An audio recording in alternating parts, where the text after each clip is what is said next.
is a course, and this course is called Self-Mastery, and this course has been the flagship program of our school for many years, and we have found that all those who have had an understanding of yoga, normally they have a view of yoga as the stretching asanas, correct? The stretching postures or the balancing postures and all of that. That constitutes only a very small part of what yoga is. In ancient Indian philosophy, yoga would constitute more of the mind, training the mind to overcome its own limitation. That is the ancient concept of yoga. The modern concept of yoga is to exercise, is to slim down, correct? This is what normally everyone has. I want to slim down, or I want to detoxify myself. This is the concept. It's not wrong. It is also part of yoga. But the part of our body or part of our personality which needs more detoxification is the mind. Right? No matter what we do with the body, sometimes it is still very resistant to change. Because the limitations of the body is much more difficult to overcome, because this is what we can perceive every day. Whereas the mind we can't perceive, we can only feel. And the mind is called plastic, which means easy to change. It's not difficult to change. It's more difficult to do the headstand than to change the thinking. It's good news, isn't it? Because we all think that it is very difficult to change the way we think.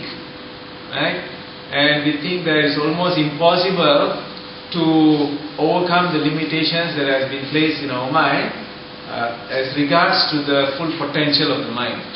Scientists who study brain behavior or the functioning of the brain say that if they divide the brain into 10 parts, they say we only use how many parts? Guess? One part of the brain. If let's say it's divided into 10, one. Which one? Not even one. Anyone else? 2 parts. Okay, they say it's one. They say that majority use one. The rest of the parts remain inactive. Talking about the real brain. And if we talk about the mind, in yoga, the mind and brain are viewed as 2 different components of the system, of the mind-body complex. If we study the mind, then they say much less. Some say 2%, some say 10%, some say 20%, but we are here not to do that survey. We are not here to do that. But what we all feel is that we are not fully utilizing the potential of our brain. Don't you think so? If we compare to those people whom we consider to be super smart, there are people who are alive today whom we consider as super intelligent.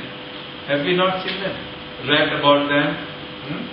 And those are the ones who can write books, who can give speeches, who can bring forth some very spectacular formulas. Is their brain different from ours? Everyone's brain is almost the same. Only that the potential is different. But yoga says this. Yoga says that no matter what type of brain or mind we have right now, including the body, they say that we can change this into what we want. We can evolve the body, we can evolve the mind, we can even evolve the emotion. All these 3 can be evolved using techniques. If we don't have the techniques, no matter what we do, we may not be able to reach that. And then again we have to do trial and errors. Who knows whether we are going to reach that or not. So in yoga we don't have to use this trial and error method, because this has been done consistently over the last 15 to 20,000 years by thousands if not millions of yogis who have achieved this almost perfect state.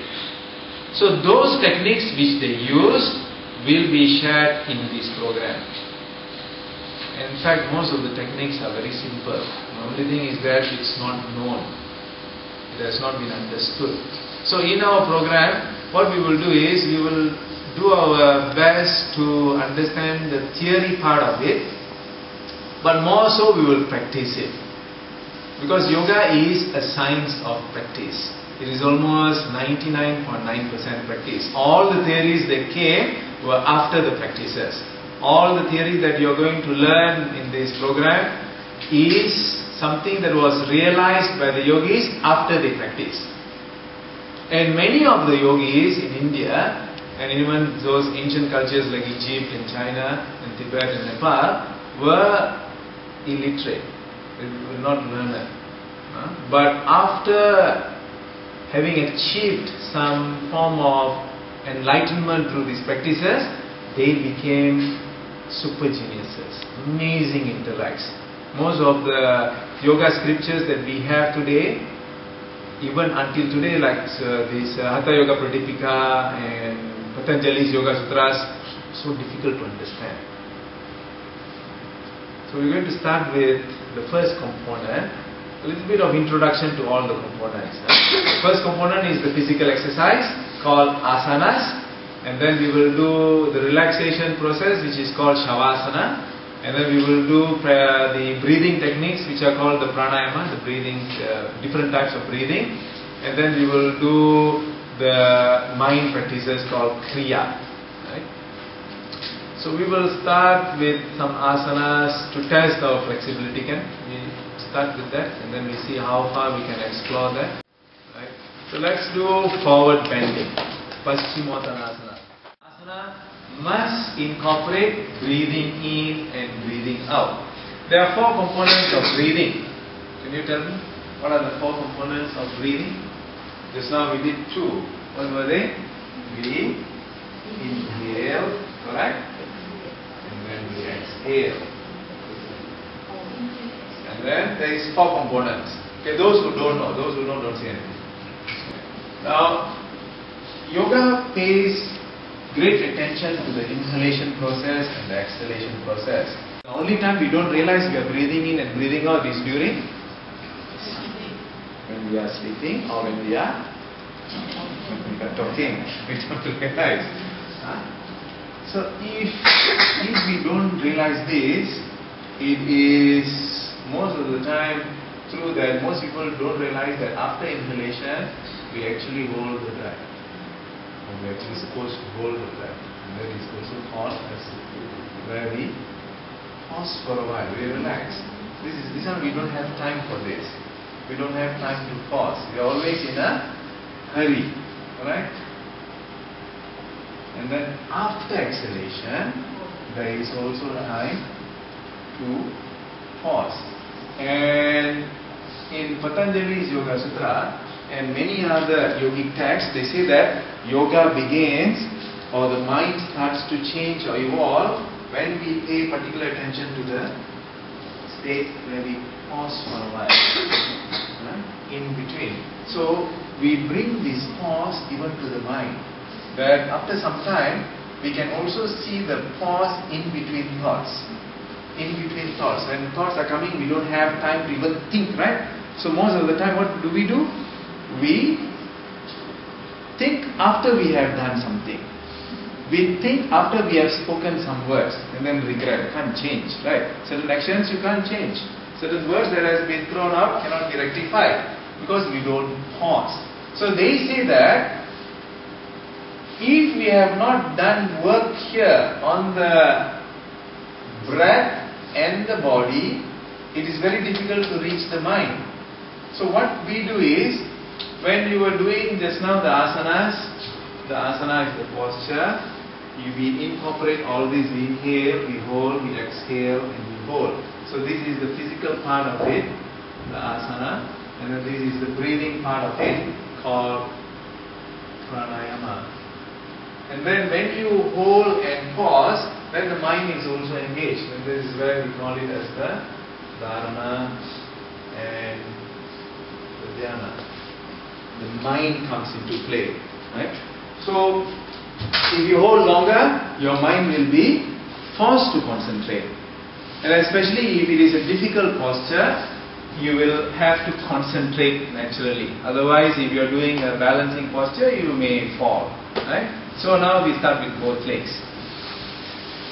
Now please remember that if we have medical conditions, certain medical issues, don't force yourself. Right? Now from here, breathe in. Deep inhalation, exhale, and hold wherever you are able to hold. And then hold the breath and hold the posture. And then 1, 2, 3, 4, 5. And then inhale. And relax. Do you feel your mind is a bit more calmer now? Do you feel this? Now we're going to do side stretch. Side stretch will be, you will be facing the leg that is bent. Now this one takes a little bit off that. Yeah, I am facing the leg that is bent. Like that. And then, keeping my body to this side, to the part where the leg is bent. Is it difficult? No. No, Then turn a bit more. Now, we are going to bring the hand that corresponds with the leg that is stretched. Now, for me, it's my left leg. Yours could be right or left. Now, placing this here, placing this hand on the floor for support. Otherwise, the back is in some kind of way. So, this hand here, with the fist, push up. Good posture, right? There's support. Now, in this position, we move forward. See, our objective is to go as far as possible. If can touch, touch. If you cannot touch, don't touch. Okay, hold the ankle, for example. Now, keeping this here, push. At all times, body is facing this side, away from the leg that is stretched, and then pull. And what we do here is we do a side stretch, pull down. See here, pulling down, side stretch, and of course this hand will lift to the fingertips. See my fingertips, From here, I lift the fingertips, stretching sideways. Okay, do your best. 1, 2, 3, and release. Okay, nice feeling on this waist, on the lower back. Okay, now we incorporate breathing. Breathing in, breathe out, go down sideways, and hold the breath. Stretch. 1, 2, 3. What we are going to do is we are going to do a semi headstand. Now, with the hand on the floor like this, right? You will interlock the fingers and place your head on the mat and then just do like that.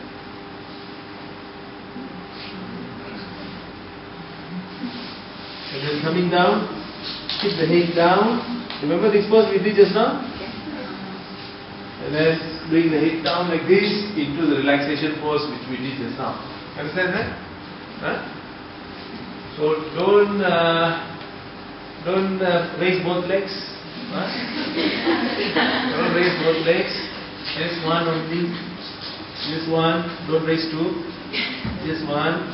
And then after that, coming down, keep the head down in the moon pose, and then come back.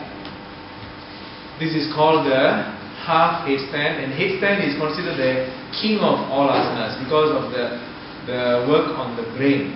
And also it's an anti-aging technique because gravity works all the time, correct?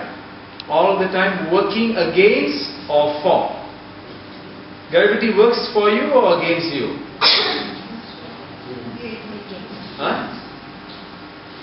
Against you? It's all flying up to outer space. So what happens is after some years, of course now we appreciate that. After some years, gravity will start moving. Correct? And also other parts which I don't want to have. So this works on it's anti-gravitational. So when you are like this, your face is upside down, right? So it works like that. So please smile when you do this.